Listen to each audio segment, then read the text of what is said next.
নটবার model আসরে শান্তি রক্ষা করছেন। গোল করতে এসেছো কেন? যাত্রা শুনতে এসছো না গোল করতে এসছো? চুপ করো না। লক্ষণে লক্ষণ রঘুপতি বিপন্ন মৃগবধে যাও তারা উদ্ধার তাহাই। চিন্তা ত্যাজ দেবী, অচিরে ফিরিবেন রাম স্বর্ণ মৃগ সহ। এখনো সংশয় প্রভু তুমি যাইবে না? মেয়ে ছেলে জিদ বাবা, ও তোমাকে না পাঠিয়ে ছাড়বে না। যাও না বাপু। কি মডেল মশাই, এবার যে নিজেই গোলমাল করছেন। থামো বাবু, উচিত কথা বল। এখনো দাঁড়ায়ে যাইবে না? যাও যাও লক্ষণ। শিরোধার্য আদেশ দেবী, কিন্তু অনুনয় জননী আমার, যতক্ষণ নাহি আসি ফিরে কুটির সম্মুখে এই সপ্তগণ্ডী রেখা অতিক্রমী কবু নাহি যাইবে বাইরে। এইবার জব্দ করেছে বাবু, জানো ও গন্ডির ভেতর আর কাউকে ঢুকতে হচ্ছে না। কি করছেন মশাই? কি করছেন মশাই? একবার গন্ডির ভেতর ঢুকে দেখো না, ও জাদু করে দিয়েছে বাবা। ও ঢুকেছো কি মরেছো? বিনা দোষে বনবাসে তিনটি জীবন রক্ষা প্রভু করিয়া সতত। ভয় নেই মা, আমি রক্ষে করব। কেবা আছো কুটির ভিতরে, ভিখারি দুয়ারে ভিক্ষা কিছু চাই। ও বাবা, এ আবার কে গো? কমন্ডুলু হাতে ভিক্ষের ঝুলি কাঁধে। ও বুঝেছি, শালা রাবণ।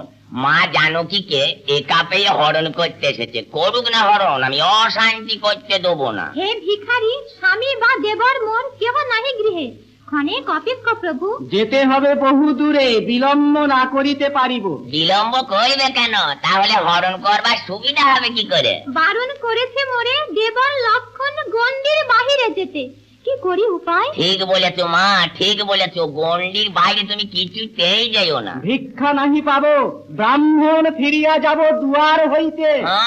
তুমি ফেরবার নখ কিনা? তুমি হলে শালা রাবণ। সীতা হরণ না করে তুমি ফিরবে? কি করছেন মডেল মশাই, শুনতে দিন না। চুপ করো বাপু, চুপ করো। লেখা পড়া শিখেছি, অশান্তি হতে দেবো না। হরণ করুক না, মেরে পাঁচ তক্তা করে দেবো না। ভিক্ষা বিনা ব্রাহ্মণ যাইতেছি ফিরে।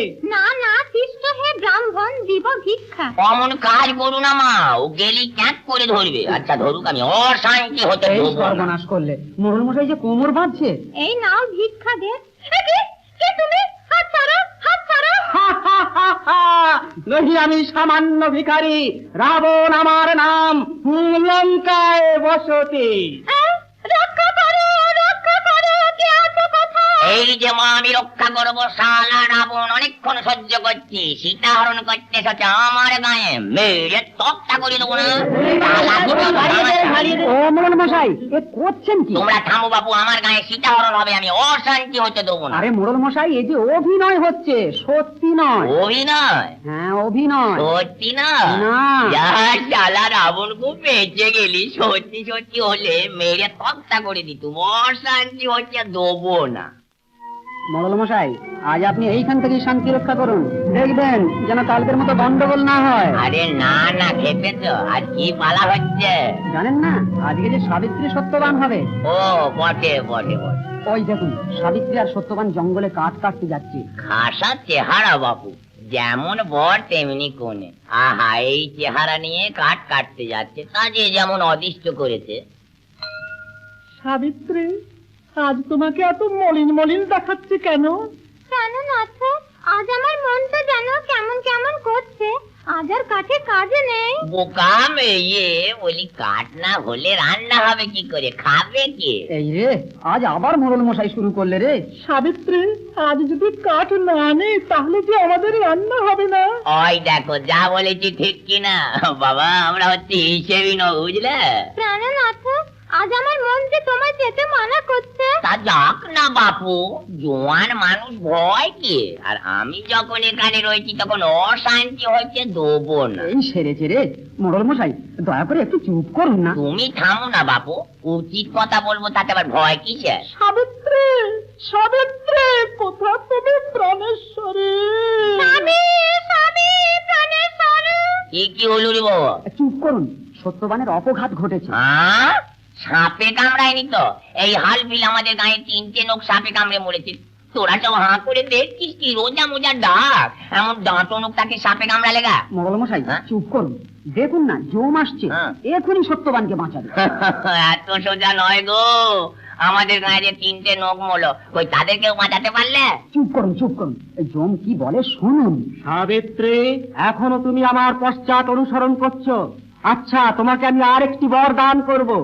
এই শেষ বর, তোমার পতির জীবন ছাড়া যে বর চাইবে আমি দেবো। ধর্মরাজ, আমি পুত্রহীনা, আমি পুত্রের জননী হতে চাই। ঠিক বলেছো মা, ঠিক বলেছো। শালা জমেবার খুব ফাঁদে পড়েছে বাবু জানা। তথাস্তু, সাবিত্রী, তুমি শতপুত্রের জননী হবে। এ কি করলেন ধর্মরাজ? আমার পতিকে ফিরিয়ে না দিলে আপনার এ বরদান যে বিফল হবে। তাই তো সতীরানী, আজ আমি তোমার নিকট পরাস্ত। এই নাও তোমার স্বামীর জীবন। সাবিত্রী, আমি কি ঘুমিয়ে পড়েছিলাম?